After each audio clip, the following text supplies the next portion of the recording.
wanted to give you guys a quick reminder. If you guys love my videos and want to support me, check out compassion-tees.com. Link is at the end of the video. All right, this is John Colo with growingyourgreens.com. Today we have another exciting episode for you.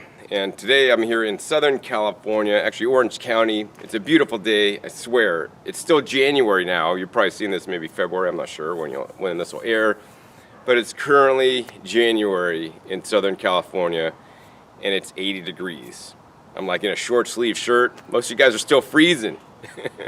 Anyways, aside from how the weather is, the reason for today's episode is that I'm here just in a standard residential home, tract home. And what I want to share in this episode is two main things, One is that I want to share the story of how this gardener basically turned his gardening hobby into actually a full-fledged business where actually he is licensed actually from the state, which we'll talk about later, as a nursery to actually sell plant starts and specifically edible plant starts. And that's how I found him actually. I found his ad on Craigslist that he's selling some of my favorite plants actually in the whole wide world. He sells, propagates, sells in the local area, but then he also, has it on Etsy and sells it online and will ship to you guys out there. So if you guys are looking for some of my favorite plants, the purple tree collards and the Gynera procumbens or the longevity spinach, also the Okinawan spinach. Actually, I like better than the longevity spinach because of the deep purple leaves. He grows these and he sends them out to you guys, not only making a side income for him, but also more importantly, teaching his kids, I think they're like 8 and 10 or something, 8 and 12, about business, about like how to run a business, how to not work for the man. I mean, he's worked for the man his whole life.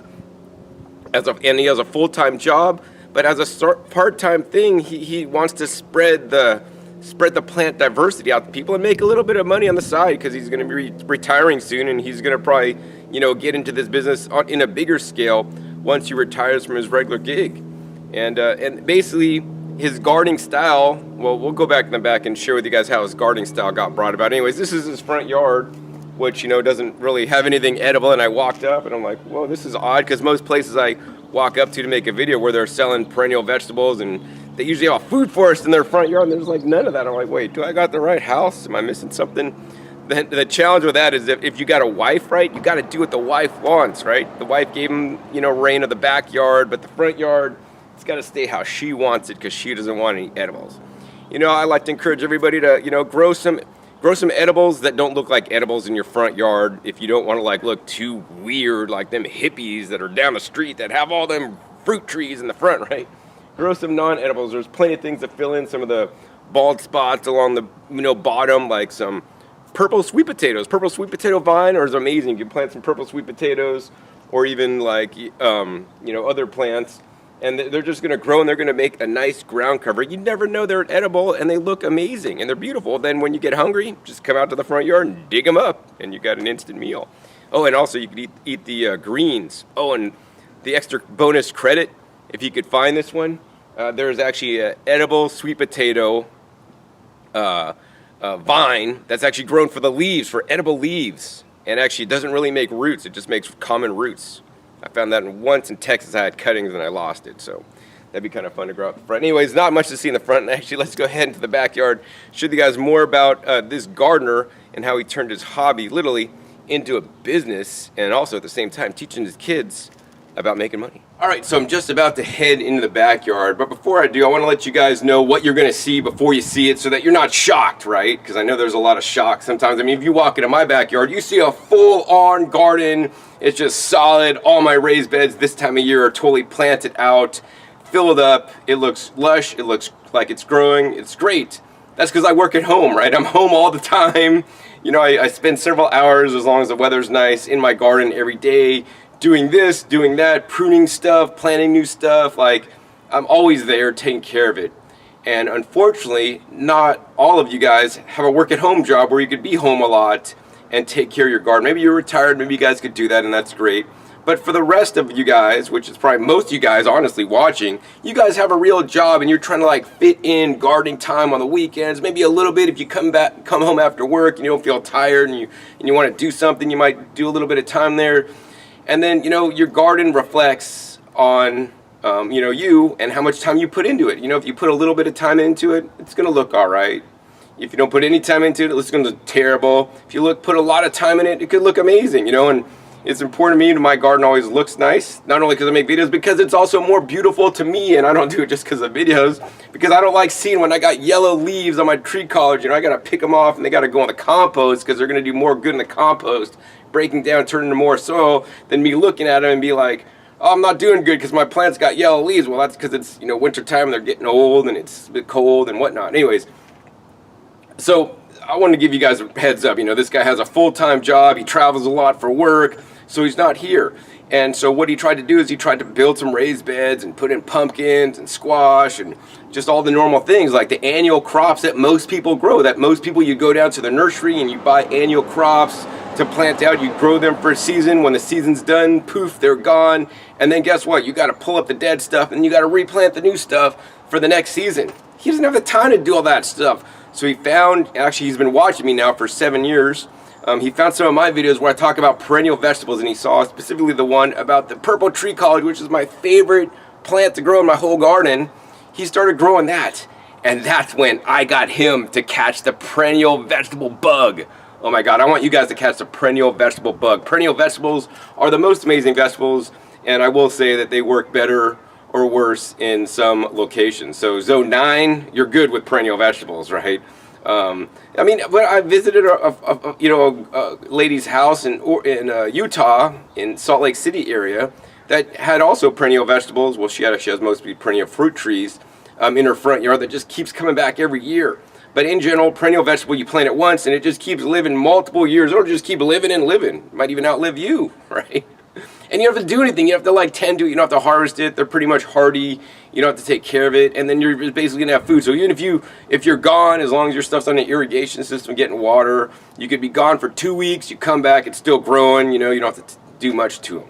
And so that's how this garden that I'm going to show you guys. And this is the winter season, so a lot of it's fruit trees in the dormant stage. And it has been, even though it's 80 degrees today, they got some rain a couple weeks ago and it's getting colder. Probably didn't really freeze here because it doesn't really freeze. We're kind of have a nice ocean influence, warm Southern California surf weather. So yeah, anyways, without further ado, let's go ahead and show you guys the backyard. All right, so this is the backyard. I just walked down the alleyway and this is when we entered into the backyard. You can see there's a super huge trampoline, right? And if you got kids, you guys should probably have a trampoline for your kids. Just make sure they're safe on it. There are lots of accidents happen on trampolines.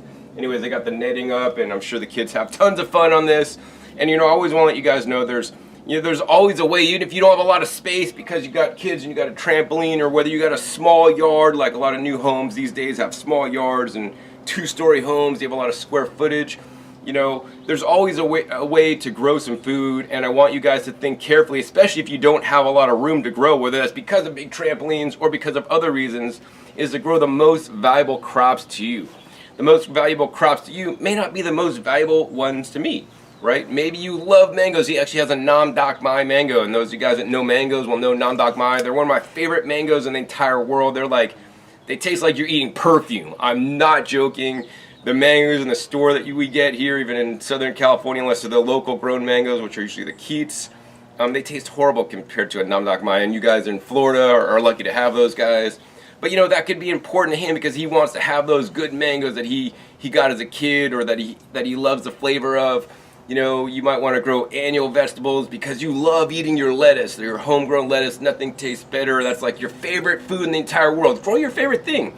But to me, what also really overlays into, you know, growing my favorite food and the most valuable food for me are perennials, because literally you could plant them once and without much work, as you guys will see, they could just grow a lot of food for you without doing really much of anything. So if you guys are in zone 9, you know, South Texas, South Florida, Louisiana, some of those places down there by the Gulf, you know, this video is for you if you're in like many parts of Southern California, Northern California, where you don't get freezes. This one's going to be for you. Some of the crops that I'm going to go over today will die. They'll lose their lives in a freeze, in a frost. So you will have to grow those like indoors or even a heated greenhouse, you know, especially in the winter time, so you don't lose your plants. The other amazing thing is, like, this guy started a nursery literally in his backyard with the plants that he's growing in his backyard that he harvests and eats and dries and will make powders and eat that when he travels and whatnot. That's what he uses for his stock to basically, literally, this guy's printing money in his backyard. Not really printing money, but he's growing plants, taking cuttings, rooting them, and then selling them, you know, for $5 to $10 a pop. So, you know, that adds up, and it's super simple when you'll see some of the explosive growth when he has on some of his plants. Anyway, so without further ado, let's go ahead and take a look at his best growing crop. And this is the crop you guys definitely want to grow if you guys live in anywhere in Southern California, you know, and it's like stays warm, it doesn't like freeze.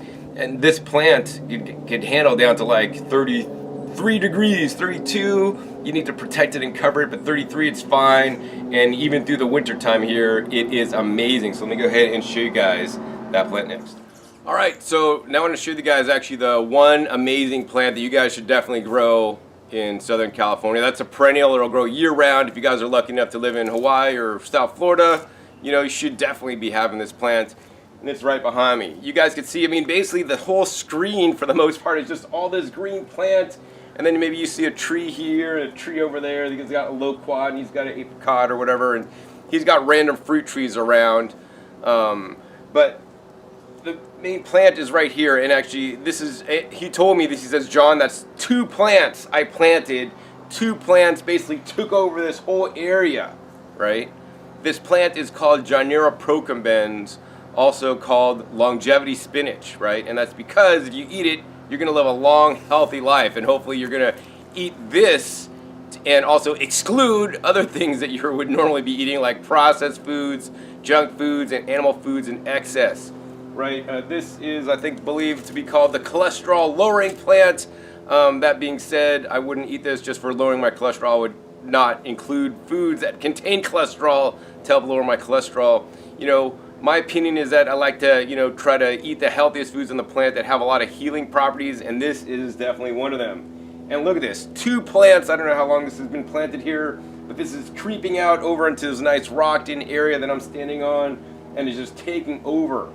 And the other cool thing is, not only does he have literally an endless supply of food to eat, he also didn't do much, right? I mean, he planted this once, he probably waters it, maybe on an irrigation system, and then basically just grows, and he doesn't do anything.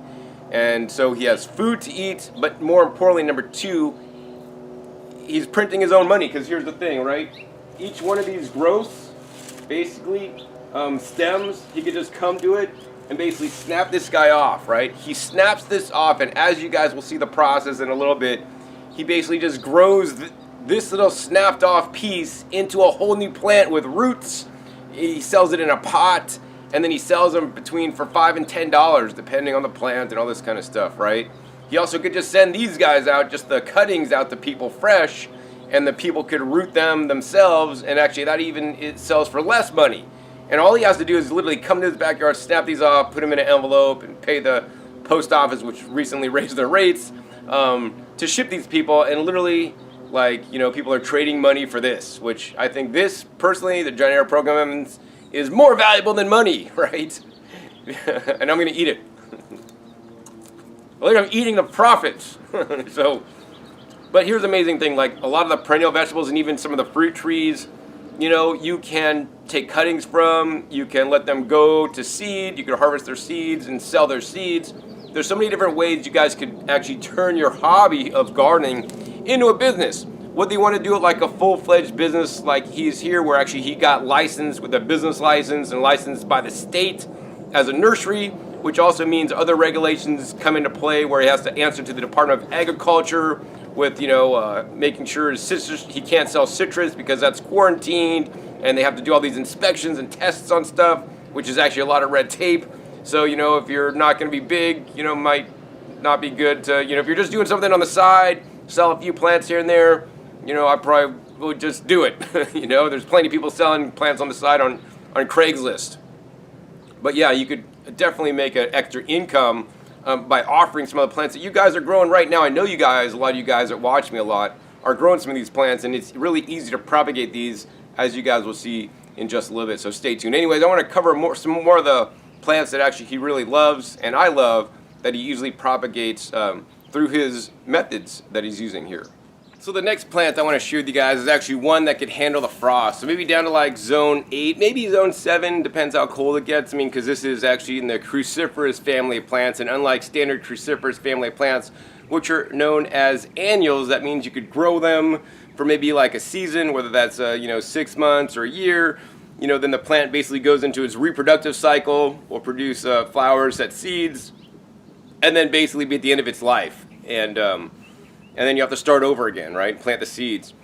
These guys right here are known as the purple tree collard. This is probably my single most favorite plant that I'm growing, actually.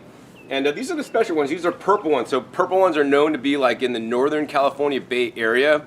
And actually these tree collards are tree collards he originally purchased from Berkeley as cuttings. He got them and planted, actually this one plant here, which is just sprawling. It like comes up, it falls over, it comes over. I mean, some of the tall ones are like maybe up to 12 feet tall. But this plant is literally growing him money. Not only because he now really never has to buy any kind of kale or collards, because he has to harvest these tree collards here. The nice large leaves can be used as wraps, so then you don't have to buy tortilla shells. But the smaller greens here can be put into green smoothies or juiced, or actually, you know what, especially in the wintertime. I just like eating them plain. Wow, these are so sweet.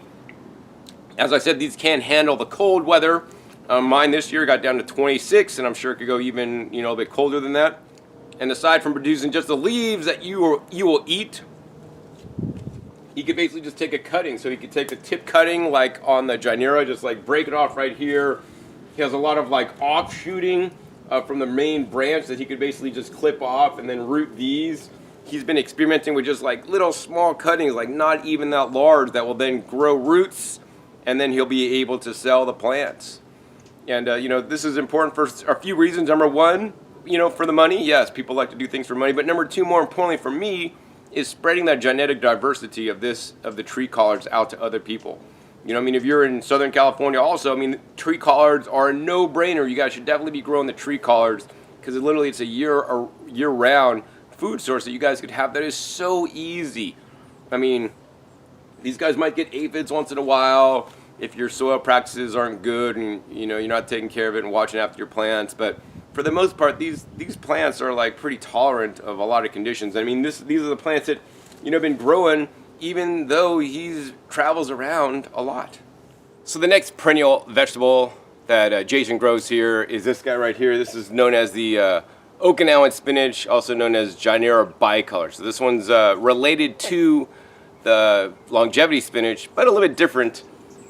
This, in my experience, and Jason's also, grows a lot slower, so it's just doesn't make as many leaves to eat as fast, but you'll be rewarded because the leaves actually are a lot more nutritious, because if we pick one of these leaves, as you guys could see, it's green, and that's what most leaves are. But on the back, look at the back. The back is actually a purplish color, so these are basically pigments that make it purple, that are anthocyanins, that give this extra healing potential, extra antioxidants, which are good for us to eat.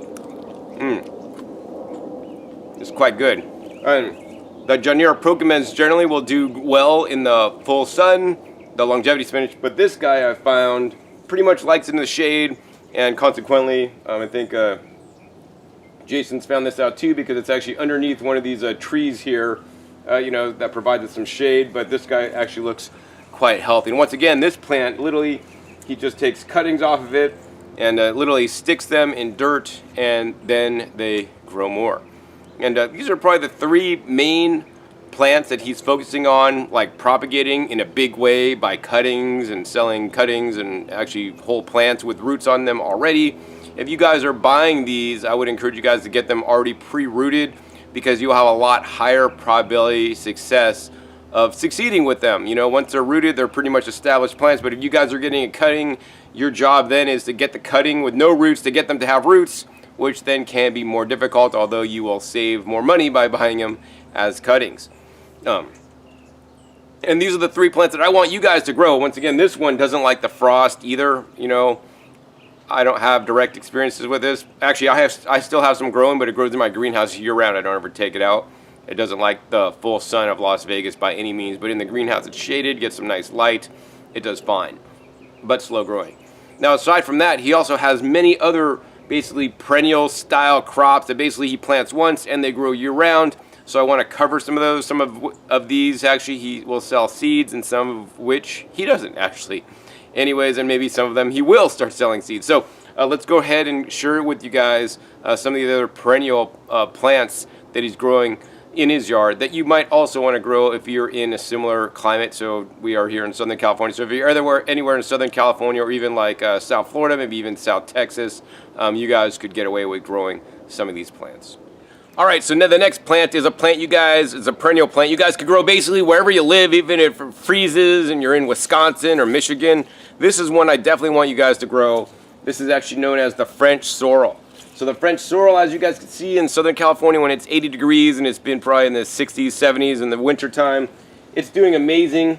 These leaves, I mean, this is a nice big outcropping. Like this thing is like maybe a 3 feet by 3 feet mass of greens here. This is what they look like, and when you eat them, wow, that's quite good actually. It's like, reminds me of like a lemony spinach, so it tastes like lemony, kind of has that oxalic-y. Quite good.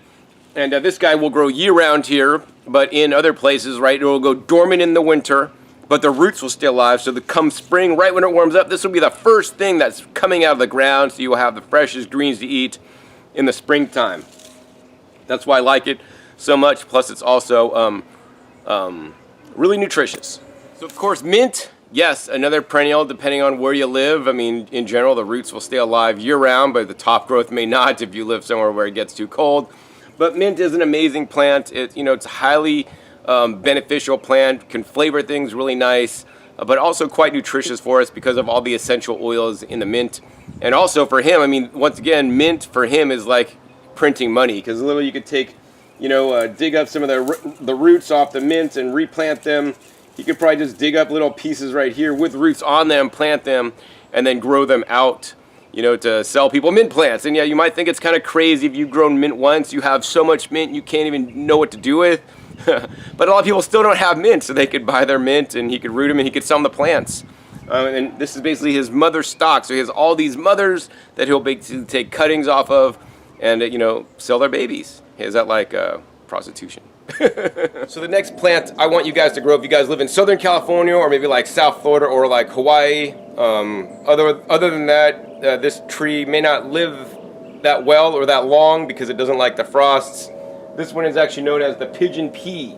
So the pigeon pea is commonly used in like permaculture as a chop and drop or as a nitrogen fixer because it is in the pea family.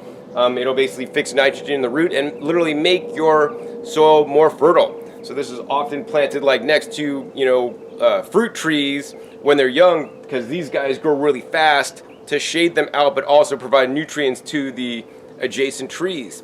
But the other thing that you don't know is that actually it also makes flowers. And actually it's in flower right now. So let me go ahead and pluck a flower here for you guys, show you guys what it looks like. So this is a pigeon pea flower. The fronts just kind of look yellow, but at the back, look at the back, man, that's kind of pretty. And now I do eat the flowers, right? I don't know if I'd eat a lot of flowers, but I could eat the flowers. But basically he'll let these peas grow and he'll harvest them. And he'll harvest them when they're young and eat them like edamame. And then also if they get older, he'll basically harvest them for the beans themselves, remove the beans and basically make it like a refried bean, so cook them up and mash them down. And he also actually sells the seeds for people that want to grow their own pigeon pea tree. So this is like, once again, and this tree is like amazing. Oh, let me show you guys the beans here. There's a lot on here. So this is dried beans from last year. And we could crack this open, self-drying, so that you don't have to. Then you just come out here and you guys could just harvest out the seeds. And that's what the pigeon pea seeds look like. They just look like little beans. Now these must be cooked in order to be eaten. Although, I did visit my friend Chris, who said you could eat the young pods like raw. But yeah, I would be wary of eating bean family plants raw. They should mostly be cooked, all right? But yeah, one amazing tree. Southern California doing quite well. Actually, I think this is the first tree I really like. I mean, this thing is like 12 feet tall and maybe like, I don't even know, like 8 feet wide, like looking super good. Like this to me would be a really nice tree to put in the front yard because it doesn't look like it's edible. It just looks like a tree with some nice pretty flowers. But then also he could be growing more beans in the front yard too.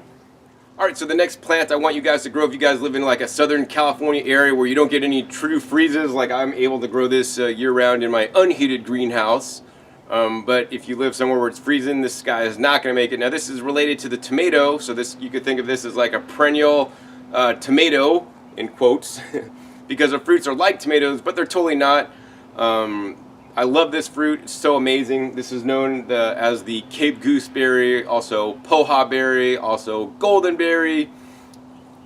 And these are actually quite popular now at health food stores. So you can get them dried golden berries. And if you want the seeds, just go to your local health food store. Good health food stores will have the dried golden berries.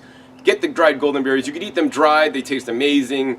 But then open them up, open a few dried ones up, and take out the seeds and plant those, and you could have this very plant.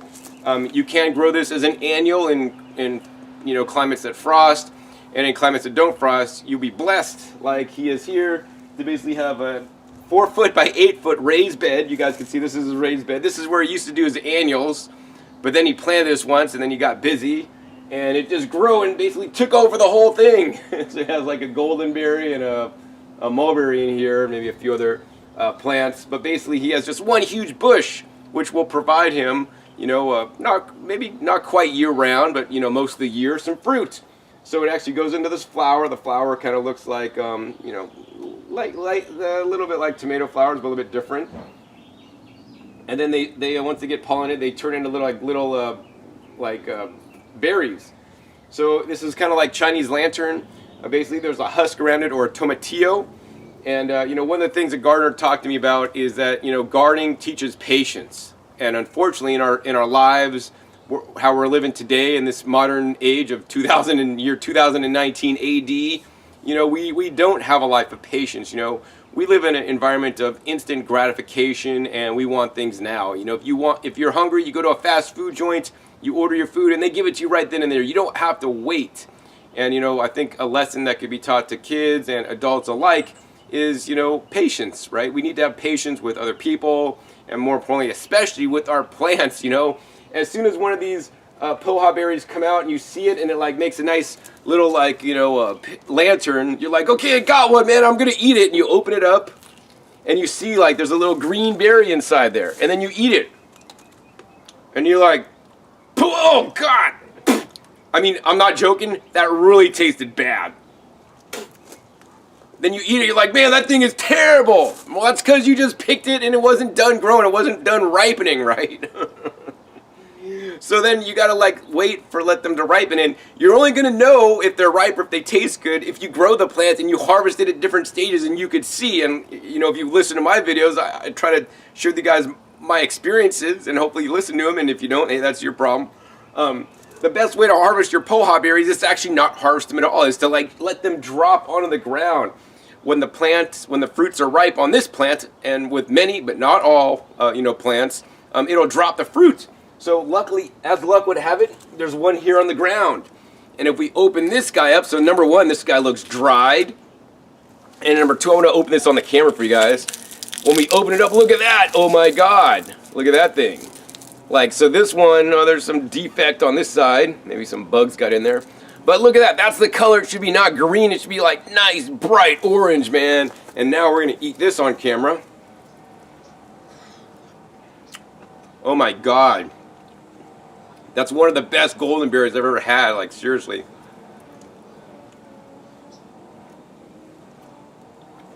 Make sure I'm not eating a bug here because there's a bug hole or something. Wow. Golden berries in January. Wow. I mean, it's so sweet, it's so delicious, it is so good. And actually, there's some research that says these guys can contain B12. I don't know if that's accurate or not. But nonetheless, fruits and vegetables are rich in different phytonutrients and phytochemicals that make us healthier. And at the same time, they taste great, and fruits and vegetables are so simple to grow in your backyard. You guys should definitely be growing some golden berries, whether annually or perennially, if you have such a climate. Because, I mean, literally by doing nothing, he has a lot of food. And, of course, you could harvest his fruits, eat them fresh, you could freeze them, you could freeze dry them, you could dehydrate them, and also, he has all the fruits, he could actually also harvest the seeds out of them and send those seeds out to people so that they could grow their own golden berries too and experience the patience of having fruit or vegetables ripen to perfection before you get to eat them. Alright, so this plant doesn't look like much now, and if you guys live in a place that frosts, this plant is looking like nothing right now. Mine totally frosted out, after the weather cooled down. This plant really doesn't like it too much below 40 degrees. It's really not liking life. This is known as the Malabar spinach, and this is the red stem Malabar spinach, the one I prefer. It kind of makes more deeper, red veined leaves, and this guy grows if you live in like, the tropics, like South Florida or Florida, where they don't freeze, or rarely ever freezes in Florida, but this could grow year round. So the cool thing I learned is that this guy can be propagated by cutting. So he will propagate this in the season, in the spring, summer, when it's nice and warm, just by taking cuttings and propagating it in the method I'll show you guys just in a little bit, so stay tuned for that. But then in the wintertime, he harvests the seeds. So right now, there's all these dried seeds, and the seeds that you guys are seeing right here that are just hanging. Let me go ahead and pull that off. You can see a little cluster of seeds right there. I mean, this is money. He'll sell the seeds, for cash. And then now you could actually grow these guys out yourself, in the summer season, when it's quite warm, doesn't like frosts, and have your own plants. And these guys grow pretty fast. Once they get established, like I swear, the first like several weeks or maybe even a month, they're growing really slow. Like they maybe might grow like 1 millimeter a day of that. But once they get up to like at least a foot, then they're kind of growing by leaps and bounds, literally. I think the main thing with Malabar is that if you're starting them from seed, you need to have a heat mat. They like a nice warm germination. Evidently it's been warm here because they are germinating in his yard. So let me go ahead and talk more about germinating your Malabar spinach and watching all his just coming up on their own. Alright, so as you guys can see behind me, right like here is Malabar spinach growing, and all these guys back here, they're kind of looking a bit jacked up because they're sprouting, but they're kind of looking like having a little bit of a hard time. Our Malabar spinach, and how he grew this is basically they fill up this whole fence behind that he grows them up some trellises, and then at the end of the season they basically just drop all the seeds because he harvests as many as he can, but there's always extra seeds. Nature always provides abundance, and I love that about nature. And then he harvests them, then the rest drop, and then basically they now regrow for next season's crop. So this is like literally he had to plant this plant once, he let it grow for a season, it drops seeds, now every year it cycles, drops seeds at the end of the year and then starts new ones, and they pop out and they just grow on their own. The challenge I have had where in a climate where it gets pretty cold is that the soil doesn't warm up and then my seeds don't germinate until it's well into the season, and then they're never really established too well, and then it gets super hot. So I have to actually start from transplants grown early and put out so that they are of a nice size by the time the heat comes on, so that they can handle 100 plus degrees weather. That being said, these guys can easily handle 100 plus degree weather, provided they're nice and established plants. So that's another one that I would encourage you guys to grow, the Malabar spinach, one that I like. It's a heat tolerant leafy green. So another plant that he grows here that also is a perennial vegetable that can be grown year round depending on your specific climate, like Phoenix. It's no problem to grow it year round. Southern California shouldn't be really much of an issue, but they have had a lot of rain, maybe a little bit cold too. This is known as the moringa, and you guys can see he's got nice green growth. I couldn't keep my green growth on my plants, even the ones I brought in my greenhouse. Still got a little bit too cold for them. They dropped off, but the root ball will stay alive. So if you live in a place where it does get cold, hopefully they're not too cold, you could cut this tree off at the base, mulch it heavy, keep the root alive. It's basically kind of like almost like a big radish root like on the bottom, and that'll stay alive. And then come spring, actually it'll pop out new growth, right? But here in Southern California, he is keeping the green growth, around. And this one he also likes to sell seeds for. So his big trees, some of which are, 15 feet tall, he'll grow them out, and he'll have seeds that he then will sell for you guys so that you guys can grow the moringa. Moringa, also known as the drumstick tree. So moringa is a tree that I would encourage you guys to grow. And actually this one might not be too bad growing them in the front yard too, because these guys actually can get quite big. And to me, they look kind of ornamental. They don't look like you're growing something edible in the front yard. Alright, so the next plant I want to show you guys is actually one I haven't seen outside like Florida or Hawaii. I think it's kind of unique that he's even grown it here at all, and it's actually doing quite well. This is known as Ciso spinach, and I'm not really familiar with it actually too much. I know it's from, I think, South America originally, and this one doesn't like freezes either. He says you can propagate it by cuttings, and it actually does, roots fairly easily. That being said, I haven't grown it myself, so I really don't know, but I'm glad he's growing it. He's basically grown in an elevated container, and it looks like it's growing pretty well despite like the cold temperatures here, which I don't think it's froze here yet. Having a little bit of challenges, doesn't like the super cold weather. Might be good to maybe put it in a little bit warmer place, but come the spring and summer, I'm sure this guy is gonna do really well. He actually got these plants originally from Florida and got shipped to him, and now he's growing them out, so that's amazing.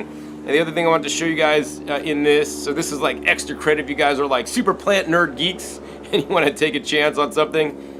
This I would only grow if you have a frost-free place. You're gonna definitely grow that inside because this will not take the frost. Now the other thing that's really cool is this guy right here. You're like, John, that's not really cool, man. That's just tree collards, man. That's just pretty normal. So if you guys know why this plant is unique, is because this is not from a cutting. These are not tree collards from cuttings. His tree collards will go to seed every year or some years and produce seed, and then this is actually a tree collard from his seeds. So normally when tree collards go to flower and set seed, right, they're promiscuous, like I would like to be, or maybe I wish I was when I was a kid. And they will basically cross-pollinate with other brassica family plants. So for example, the tree collards that I grow in my backyard, they'll cross-pollinate with dinosaur kale. They'll cross-pollinate with ornamental cabbage. They'll cross-pollinate with ornamental kale. They'll cross-pollinate with my broccoli. They'll cross-pollinate with, any other brassica family plant that I have to be growing. Actually, a cool cross would be like arugula. I don't know if that'll cross-pollinate. And tree collards. That'll be interesting. So my tree collard seeds will have properties of the traits of the tree collards, meaning like grow tree-ish, but also sometimes have like leaves looking more like the dinosaur kale. So actually those are kind of cool.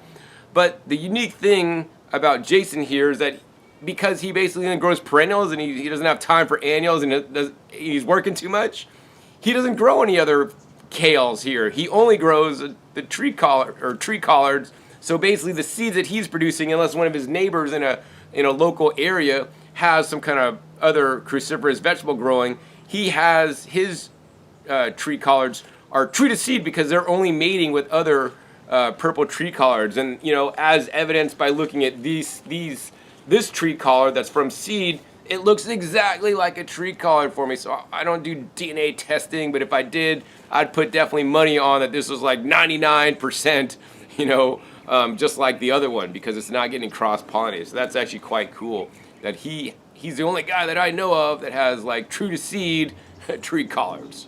And then even if you're one of them plant geneticists and you're like, John, you're wrong, there's like 0.00001 probability that it's not totally true because it's a little bit different. Well, then I'm wrong. All right, so aside from a lot of the vegetables, Jason also is growing some trees here. So he has different, trees like Suriname cherry trees and fig trees and citrus trees. And actually here is a kumquat tree. He has a loquat tree, fajoa or pineapple guava tree. But this is a kumquat tree. And the cool thing about this kumquat is, look at this. This is just like in a little plastic pot. This is like smaller than a wine barrel. So I want to let you guys know, even if you're renting, if you don't have a lot of space, if you just have a little patio, right, you could just grow a little tree in a pot. I would encourage you guys to try to get the largest pot size you guys can, and after a few years in one size pot, you definitely want to up-pot the plant and pull it out of the current pot and put it in a bigger one so it can spread its roots more, because actually restricting root growth, well, can restrict the size of the tree.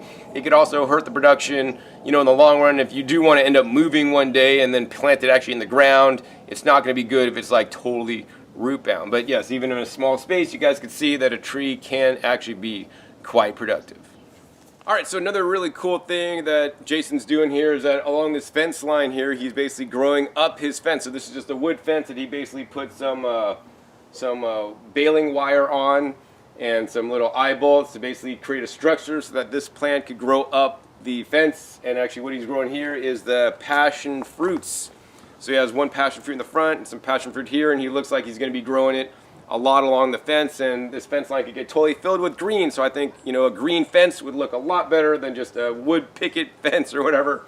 And also he's growing a lot of food, and it's going to look beautiful. And also he does also sell some of the passion fruit plants as well. Now down below here, I don't know if you guys can see this, but right here, this is katuk.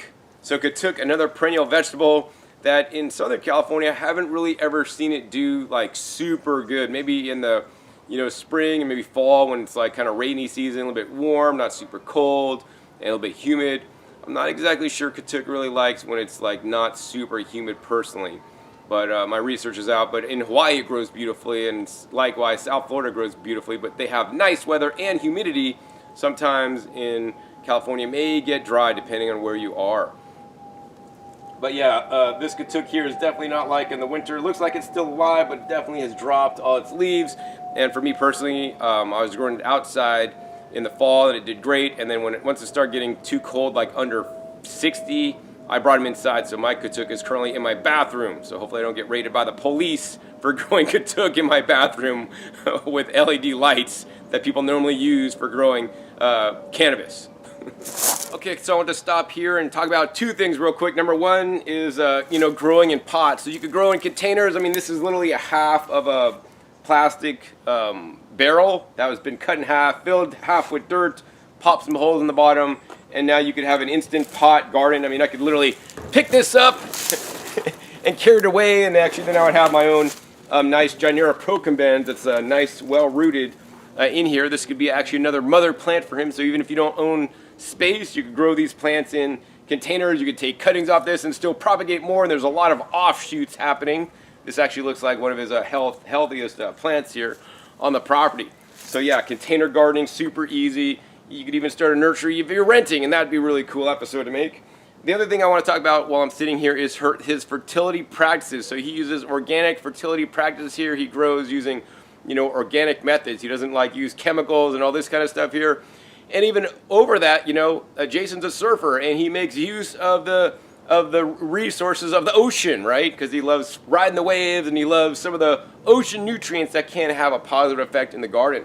So one of the things he does is he collects seaweeds. He'll collect the seaweed, he'll let it dry, and then he'll basically add it into his soil to add different trace minerals and plant auxins and growth factors that will help the land plants grow even better. And so this could be a waste product. I mean, in the state of California, as an individual, not a business, you can't go down to the ocean and harvest seaweed and collect it up to a certain point. I forget the exact amount. Maybe it's like 10 pounds per person per day. So take your whole family and they could each collect 10 pounds. And then use that in your garden, of course, if you don't want to. And I would encourage you guys to do that in a place where it's clean and safe. He gets this up from Monterey area, so it's a lot cleaner than here in Southern California, where there's lots of people and whatnot. And then the other thing he likes to do, he uses a fish emulsion. So fish, processed fish waste, he'll use that to grow his plants. So these are some of the best things to use, in my opinion. I'd rather use fish waste or fish emulsion over cow manure from a factory farm or that's being sold at Home Depot. Now the other thing, aside from just those products from the ocean, he also uses land-based nutrients. So as you guys can see here, I could pick up and there's a bunch of leaves on the ground. John, his place is messy, man. He's not raking up his leaves. No, he's leaving leaves to basically compost in place to add and create further fertility to the soil. Furthermore, he's bringing in shredded wood chips and dropping pieces of wood on the ground that then over time will break down and feed the soil to make the nice fungal dominant soil that I like so much. And so the fertility practice doesn't have to be super hard. Oh, he also uses the rock dust as well as the worm castings that we talked about. And I'd encourage him to also spray compost teas on some of his nursery plants as well as around his whole space here, just to get that soil microbial engine running even stronger. All right, so the next part of this episode, since I've gone around most of the yard and showed you guys a lot of the plants, he has more. I can't go over all of them. He has some really cool, unique things that I don't even know the names of or whatever. But I really want to kind of get into the meat of this episode, and it's basically his nursery. So this is a commercial, licensed nursery from the state. Once again, pros and cons of doing. Getting licensed and everything. There's a book, I think, Everything I Want to Do is Illegal, and has definitely had to jump through some hurdles dealing with the state of California Agriculture Department and growing just some of the things that he wants to make available to people due to red tape or laws that are there for many reasons, all right? and I'm not going to get into that or my views on those. But anyways, I mean, literally, this is his nursery business right here. It's contained in a greenhouse that's, what is it? I don't even know, 10 by 10 or something like that. And this is where he's growing plants and literally printing his own money. Technically, he's not printing money, but he's duplicating plants legally and selling them for money. So it's like literally printing money. Anyways, let's go ahead and take a look at the plants he's growing, and more specifically, how he does it. All right, so how he propagates these plants, or basically roots them from cuttings, is not rocket science, guys. I mean, literally, he goes to Home Depot and he buys some clean wash sand, whether it's like playground sand or kind of builder sand. He basically just gets the sand, he cuts off the plant like you guys saw me do earlier. He cut off plants, and here's the Gynera bicolor, or the Okinawan spinach you guys saw. And actually down here, in this bin here, he has the Gynera procumbens. And what he does, he takes one of these like plastic mixing totes, you know, for concrete, the small size, or even he'll use like just these simple like, they look like oil drain pans. Of course, you got to put holes in the bottom of this or holes in the bottom of this. He'll fill it with sand, and then basically once a day, most of the year except in the summer when it's hot, twice a day he'll come out here and water the sand. And any excess water will drain out the bottom of the holes on the bottom. But otherwise, it has a nice moist environment, and also a well-draining environment without any nutrients, because you know the plants don't really need nutrients at this point. And just stuck in here, these plants, even without rooting hormone, although rooting hormone may increase your level of success doing this, but he found rooting hormone was expensive, and he just found by doing without buying and putting on rooting hormone, he's still successful.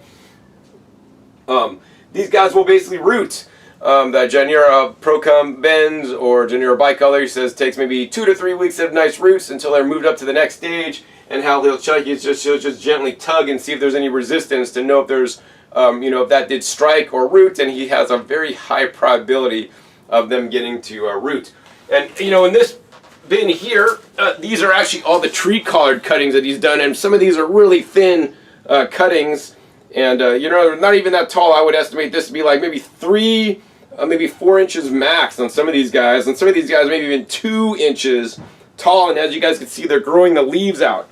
Now, one of the things that's important to him when doing the rooting here, he tries to remove as many leaves as possible. So he'll basically just maybe leave like 2 or 3 leaves up top, because the more leaves on here, the more the plant has to actually keep the leaves alive, instead of sending nutrients down to make the roots, is what he wants. So he said even if he has like a half a leaf on the top, it still will root. I prefer to maybe keep like 2 small leaves on top. But as they root, he'll let them to grow more leaves. But on the initial stage, he'll try to like strip actually almost all the leaves out. Once they grow in here for 2 weeks, then he moves them up to the next stage. And let me go ahead and show you guys that. Alright, so as you guys can see, here is the next stage. Once they are all rooted, and here's another tub just of Gynera procumbens that are being rooted in sand. He reuses the sand actually, so he just has to buy the sand once pretty much, and they just root. He'll pull those out, and then he'll basically pot those up into the next size, which basically he has these 4-inch size pots that he'll basically fill with some local potting soil here. And once they root, he'll put them in there, and then he'll basically just grow them out. Now he'll let these guys, since they have roots, he'll let them grow more leaves and actually get nice, healthy, and established to a good size until he sells them. So he doesn't just put these in and then just ships them out. Like, I could tell by coming in here and looking at all these plants, like these plants actually look quite healthy. Even more so, like he did have recently an aphid outbreak. And actually I did see earlier like a ladybug, that was floating around here. So he released actually ladybugs inside here to eat the aphids instead of having to spray some kind of toxic, pesticide. So he's doing things as naturally as possible here. And look at this plant. This is like a Gynera bicolor or Okinawan spinach. This is one nice plant. Look at that. And the cool thing is, he has some amazing prices. I'm not going to quote prices online because his prices are subject to change. But he had actually quite affordable prices for the plants. And, these are actually quite healthy plants too. Now, aside from the ones that he does the cuttings of, which are the Gynera procumbens, the Gynera bicolor, and the tree collards, he also has many other plants available for sale. So let me go ahead and show you guys some of those. So aside from the ones that he starts himself, he also makes other plants available, whether he's starting seeds like these guys over here. So he will have moringa trees available sometimes. Right now he doesn't have a whole lot.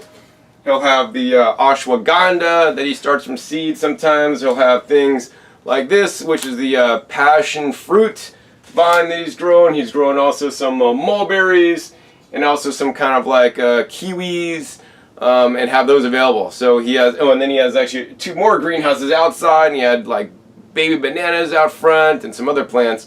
So he has lots of different things. They basically, he nurses up to health, you know, in these 4-inch pots in really nice environment here in the sun, and grow some healthy stuff from what I can see. And actually today I'm even going to be taking home some of his Gynera bicolor and Gynera procamens for my garden.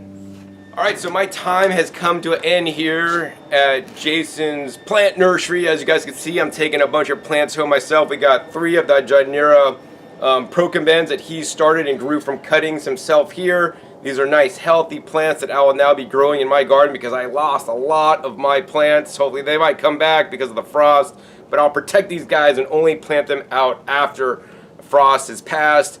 And then also now I'm going to get more. I have a few growing already, but I'm going to get more actually nice healthy of the Gynera bicolor. These are the favorite plants actually that he's growing that I'm not. I have tree collards and all this kind of stuff coming up my kazoo, but these guys always could use more. I'm just like a plant nerd.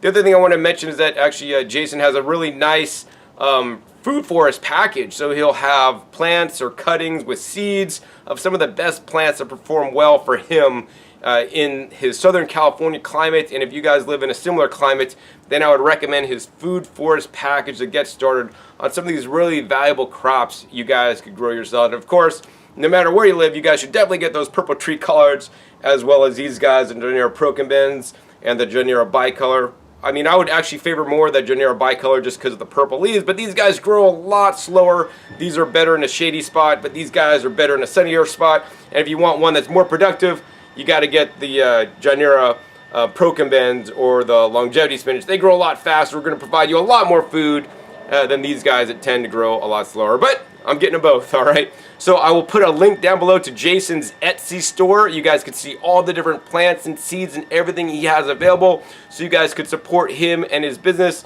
and hopefully one day he will retire soon from his real job and then basically kick up his backyard nursery up into full speed. Oh, he also propagates like goji berries, so he has true goji berries that he propagates. He sells them to local nurseries. He'll sell them to you guys as well. I mean, he's doing a lot of cool stuff, so I hope to come back at a future point once he gets retired from his real job, and then even takes this into the next level. I can't wait to see what he's going to do, and I want to encourage you guys, you know, if you guys thought about turning your hobby into business, start doing it. You know, start small. Start propagating some cuttings and selling them on Craigslist or selling them on eBay, or create your own Etsy store. Just sell, you know, start creating an income for yourself that's independent from working for the man or somebody else, because, you know, it is so rewarding. One of the best things you guys could do is to like work for yourself, because you're your own boss. And the other thing is, if you're your own boss, hopefully you're going to work harder than you ever did before than you work for somebody else, because, you know, when you work for yourself, if you don't perform, you don't have any money, and then you can't pay your bills. So yeah, you got to work for harder. But I will say, you know, having the time, the free time to do with what you want is one of the most valuable things that I like, you know, because I do work for myself. So anyways, if you guys enjoyed this episode here at Jason's, learning about his backyard, literally nursery that he started, literally out of his passion for gardening, and then starting with annuals and then getting into perennials and seeing how valuable they are, and nobody's really propagating perennials and making them available. That's how he started it, and that, you know, he's basically filling a need. He has a passion for this. He loves seeing plants grow, and he literally got the gardening bug, and hopefully after this video, maybe just a little bit more, you guys will have the gardening bug too, like I have as well. So once again, link is down below for Jason's Etsy store. Thumbs this video up if you guys liked it. If you guys want me to come back next time I'm here in Southern California, visit him. Maybe he'll get to be in an interview one of these days.